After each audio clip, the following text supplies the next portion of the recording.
So my background is in general practice, and I worked as a GP in Whakatane for quite a long time, and then I moved up to Auckland and did the sexual health training, and I work a couple of days at Auckland Sexual Health Service and a couple of days at the Centre for Youth Health with Simon and Rachel, and then one day I'm working as the lead for helping to develop some services across the Auckland region for gender health. So we're trying to wrestle some kind of service from the 3 DHBs, in fact 4 DHBs, because it's supposed to be a northern project. So that's a bit of a mission. Okay. So just one of the big things when we're thinking about transgender people in New Zealand is the lack of data, the lack of information, because trans people are often quite invisible in terms of health statistics, and it's really unfortunate that next year in the census they've chosen not to ask a gender identity question. It was, such a missed opportunity, but I think it's a work in process for the statistics department or whoever creates the questions. So the only information really we've got for New Zealand is information from the Youth 2000 surveys, and this is from 2012, when they asked approximately 8,000 school students, secondary school students in New Zealand, are you a girl who feels like she should have been a boy, or a boy who feels like he should have been a girl? And 1.2% of the respondents said yes, and a further 2.5% said that they weren't sure. If we're thinking about an average GP practice of 1,000 patients, that would be 10 or 20 people within your practice who would identify as being gender diverse potentially. And so I guess I wanted to make this talk really encouraging people that this is something that you can do in general practice, and that it's not something that's really mysterious or difficult. And I guess the reason that healthcare is so important, because there's very few communities, when you think about it, who by their very being are so medicalised, and not for everyone, but for many transgender people, every step of their pathway involves a health service. And that's very different from lots of other communities in New Zealand. So it's very important that as health workers we get that response right, because not only are we supporting people, but you're also legitimising people's lives. So I think the big thing is that your gender identity is self-determined, and so your patient, the person sitting in front of you, is the expert on their gender identity, and we're really moving away from all this language about diagnosing people or pathologising the process. So it's about providing an environment where people will feel comfortable talking to you about gender, and being aware of the importance of language in terms of pronouns and names that people want to use, and also being prepared to discuss distress around gender, which is the gender dysphoria. And at the bottom, just being aware too that social stigmatisation and discrimination, including within healthcare systems, create barriers to accessing health services. So we do have to be very mindful of that. So gender dysphoria, just so that everyone's clear, that's a term that relates to the discomfort or distress that is caused by the discrepancy between a person's identity, so their innate sense of who you are inside, and the sex that was given to that person, was assigned to that person at birth. And not everyone experiences distress, but a lot of people do. And so when we're thinking about health services, we've really got to think about the whole of the way through the health service, from medical reception, that first point of contact, and so that when people step into your medical centre, they're feeling like they're stepping into a safe environment. And you can have a poster on the wall or things in the room that might alert people that this is a safe place to be in, but then you also have to follow through with that and make sure that everyone in the team is responsive to needs. So medical reception, just being aware that pronouns can be a really sensitive issue for some people, and some people might need privacy in which they want to discuss the pronouns that they want to have used, and also that people can, through social transition, may use different pronouns at different times or when they're with different people too. So just thinking about training for the whole team. And The other thing that we've done earlier this year is created a GP audit tool, which has been endorsed by the college. So it would be a really fun way to get your audit points. And it's a whole of practice audit called Inclusive Primary Healthcare for Gender Diverse Patients. And then how do we have conversations about gender identity? You know, I mean, like a lot of conversations we have in medicine, I think you have to practice at them, don't you, until you get comfortable talking. But I think just being very open to the person in front of you and their unique experience and their journey that they're on. And so being able to ask questions like, well, you know, how would you describe your gender identity to someone else? Or do you remember the time when you realised that your gender identity was different to the sex that you were given at birth?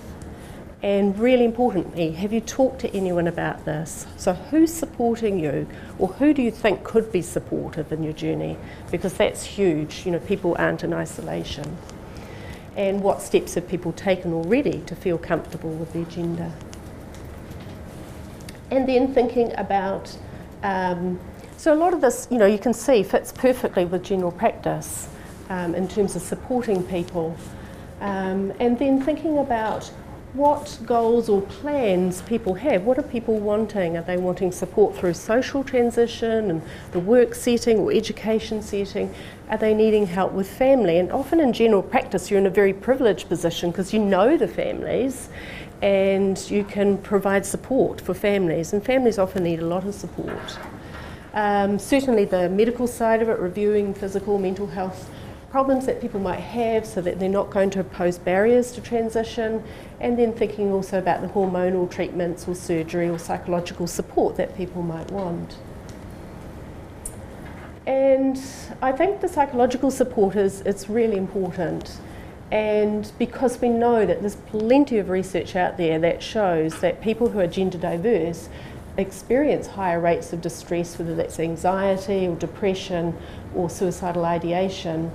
And the quote here is from the Trans Pathways, which has just been released in Australia this year, and it was a big online survey of about 800 respondents, which showed very high rates of distress.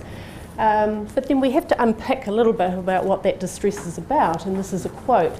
To me, it's not the fact that I'm trans that causes problems, it's that general society doesn't accept trans people. I'm not anxious in public because I'm trans, I'm anxious in public because people tend to be threatened by people like me. So it's that recognition of the kind of minority stress thing, that constant experience of dealing with society creates ill health, really. And I think the other good news that we have is that there's now been some quite good cohort studies which show that psychological scores improve for people going through medical transition. So we can be more confident that what we're doing actually is beneficial, you know, it helps relieve distress. And this is information from New Zealand, again from the Youth 2012 survey. So that was the 8,000 secondary school students, the length and breadth of New Zealand, who answered the questions. And then they looked at the responses from the 1.2% who identified as being transgender and looked at various things like significant depressive symptoms. And you can see the huge difference, 41% of the transgender respondents had significant depressive symptoms versus 12% of the cisgendered, or the ones in the survey that didn't identify as being transgender. But even more alarmingly, I think suicide attempt in the previous 12 months, 20% of transgender students had attempted suicide in the previous 12 months versus 4% of the non-transgender respondents. So that's, absolutely huge. And the last one, unable to access healthcare, and that's just any healthcare, not specifically, related to your gender. That's just sore throat, whatever. 40% of transgender respondents said they had difficulty in accessing or unable to access healthcare. So I think information like that starts to, point to some huge areas of need and really things that we've got to be very mindful of too, in terms of, managing distress and asking about distress and supporting people. So young people, And this is just, all the usual youth health information really about privacy and confidentiality and discussing at the beginning of consultations. And I think the important things for young people is, making sure you do spend some time with young people on their own so that they're able to talk freely about gender identity. Because people are often more comfortable speaking on their own, and often the young people that we see, they're here on their journey and the families are way back here. So, a lot of work we do is actually supporting families as well who are sometimes confused or anxious or grieving or worried for the future, and a lot of families that we see say they want information. They want to know, they just want their young person to be happy. I hear that all the time. I just want them to be happy, but they don't know how to support that young person. And in Auckland too, there's a group for families who are supporting gender diverse young people has been set up, and there's also various online support groups as well. But being aware that not everyone has supportive families, and we're certainly working with young people who don't have family support, and in terms of wanting to make decisions about starting their medical transition and using GnRH competency as a framework for having young people make decisions that are right for them, but making sure that there are supports in place. Often we work quite closely with schools in providing support in this regard, and making sure that there are team decisions, that you're not making decisions on your own, I think is really important. Recognising that puberty blockers have a positive impact on future wellbeing is really important for young people to access puberty blockers promptly. Sexual health, Ahi's talked about already, but just briefly, just recognising that your sexual orientation is very different, of course, from your gender identity, and so you can't confuse the two. So don't make any assumptions. Ask about partners, ask about genders of partners, ask if they're trans, and then thinking again about what, when you're, as we've already talked about, when you're doing sexual health screens, which swabs you're needing to use, where has the sexual contact occurred, because you won't diagnose the chlamydia infection in someone's bottom if you're not doing an anal swab. So. Someone was asking about schools. There's a fantastic, yes, Ruth, isn't it? A fantastic Wellington created, isn't it? Kind of thing to support schools called from the insideOUT team, and it's great. It's got, if you haven't seen it, it's great to read through. It's just got really practical advice for school boards and trustees, and a lot of the schools we're working with in Auckland are just making huge strides in creating diversity groups that young people can belong to. Every school's different, and each time you're talking to a new school, you're having the same conversation, but I know the Ministry of Education is aware of the problems with names and genders on school roles and making them match up. I've learnt a lot about education system, and there's various school roles, there's internal school systems, and then there's the national school systems, and it's all quite confusing. School sports teams is a big area that hasn't really been challenged. A lot of the schools we work with say, we don't mind what team people belong to in school, but it's the inter-school competitions, and then the other schools put in protests, and so, that's, all got to be, it's a work in progress, I guess. And blockers, and everyone needs to know about puberty blockers because it is the gold standard for young people. And not just people who are entering into puberty, and I guess the recommendation is for the very young people to start puberty blockers at TANA stage 2, not before then. For lots of different reasons, really. But not being mindful that puberty blockers are beneficial both in early and late puberty. So we're using puberty blockers very freely up till about 20 because, even if you're meeting with somebody who's already started going through puberty, there's all those late changes, particularly facial structure and changes. And for the trans men, who may have gone through puberty already, there's still huge benefits in starting people on blockers because it stops the bleeding and it relieves distress hugely and gives people time to take a deep breath and have a think about if they're wanting to start testosterone, when they're wanting to start testosterone, having conversations with families. So we use puberty blockers a lot. They're safe, they're well tolerated, they're fully reversible, and as I said, hugely beneficial in relieving distress. And they can alter people's life trajectories too, and this is a very common photo that's from somewhere overseas. These are identical male twins born at birth, same-sex male at birth, and the trans woman on the right started puberty blockers at puberty. So you can see the difference for her going through life. Now, not everyone, every time I show this photo, I always feel I have to say not everyone aspires to traditional gender stereotypes of beauty, and you do have to be quite careful. But for a lot of the young people we work with, that's absolutely what they're wanting. Got PHARMAC on the slide.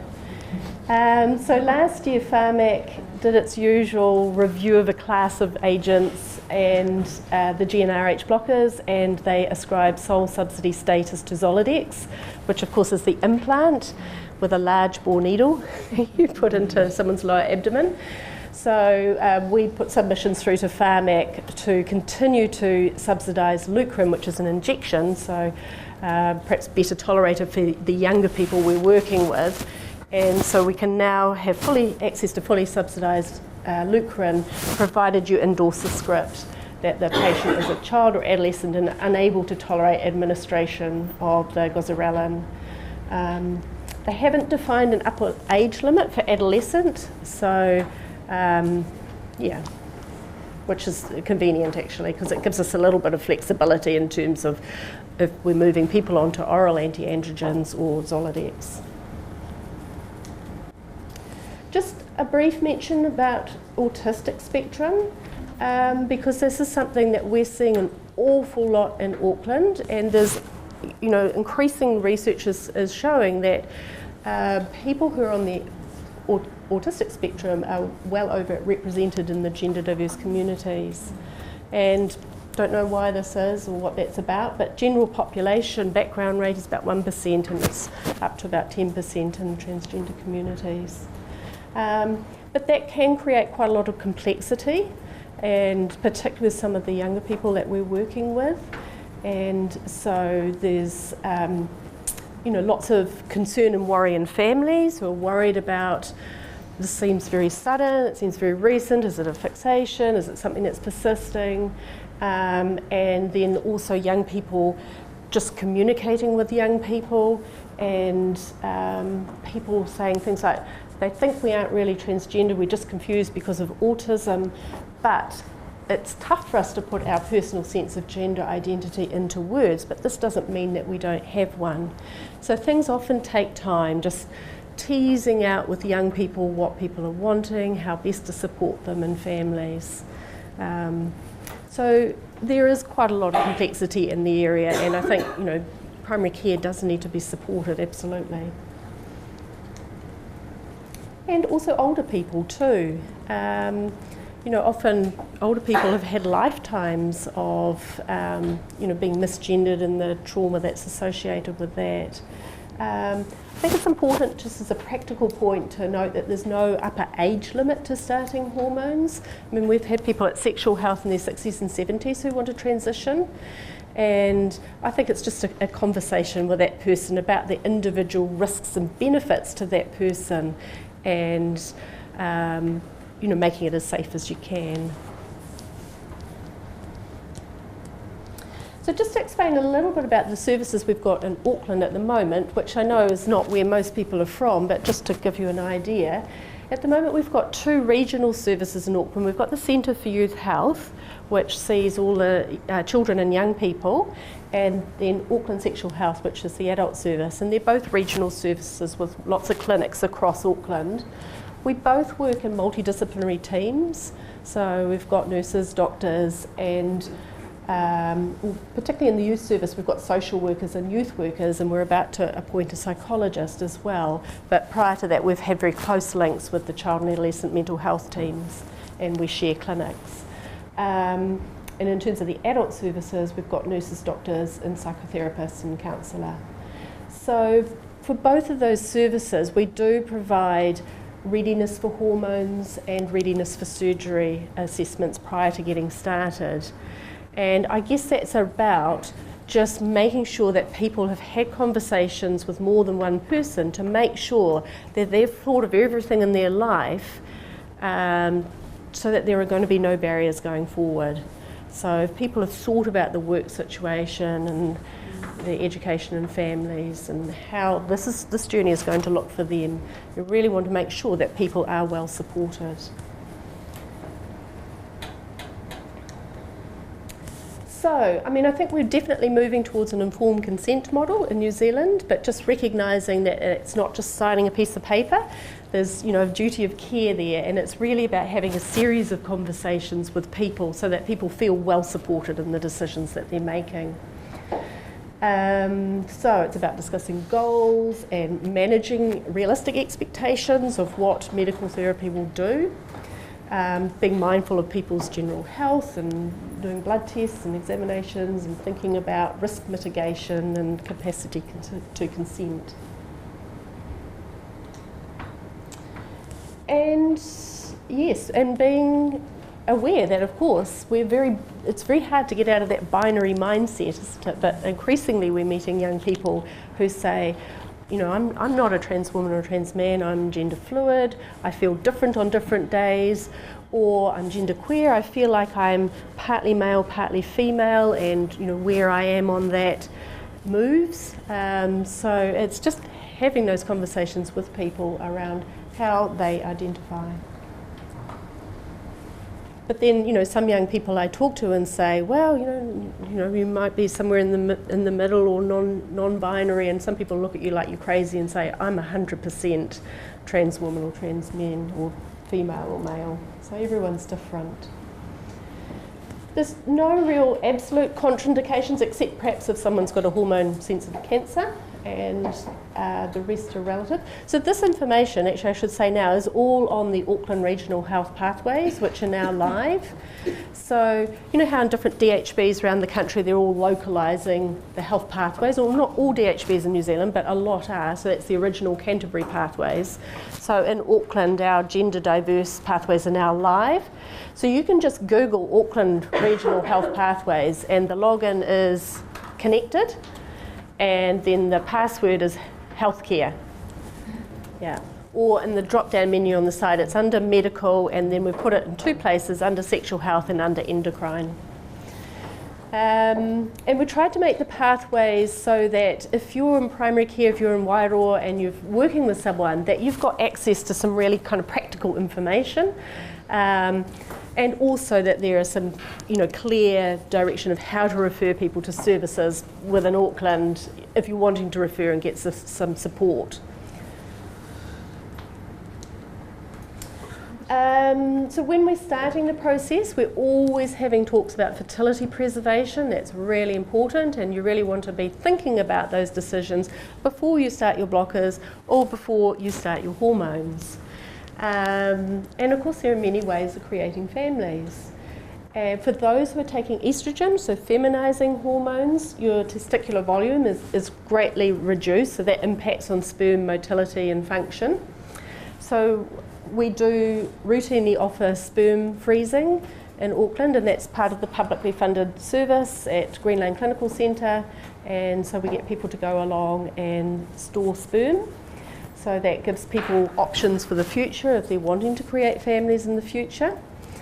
And it can be quite hard conversations with quite young people, because you ask any young person, nobody wants to think about families. But often actually the families supporting young people are quite keen and quite interested. For those who are taking testosterone, so masculinising hormones, we don't have any funded service in New Zealand for egg harvesting and storage, but I guess potentially that's something that somebody could look at accessing privately if they were interested. Having said that, it's a fairly invasive process. But what we do know for people taking testosterone, certainly some trans men decide in the future to stop their testosterone, and after about 3 to 6 months, periods will come back and people are able to get pregnant and have a baby. And so, very interesting for the midwives who are here, thinking about services. I mean, that's got to be an incredibly gendered service, isn't it? The whole antenatal and how do we make that a more comfortable space for trans men who will be wanting to have support around birthing I mean, you can't guarantee anyone fertility, obviously, and probably the longer you're on testosterone and the older you are, the less likely you're to be successful at achieving a pregnancy. And being very aware too that testosterone is absolutely contraindicated in pregnancy, so you need to be quite careful prescribing testosterone, that you're actually sure somebody else has got contraception on board if they're having some kind of sexual contact that could put them at risk of pregnancy. I mean, eventually when you're on testosterone, you get bleeding cessation and your ovaries tend to be atrophied after a few years on testosterone, but when you're starting on testosterone, there will be risks, and some of the injections are 3-weekly injections, and some of it's a bit late, and so there are certainly risks there.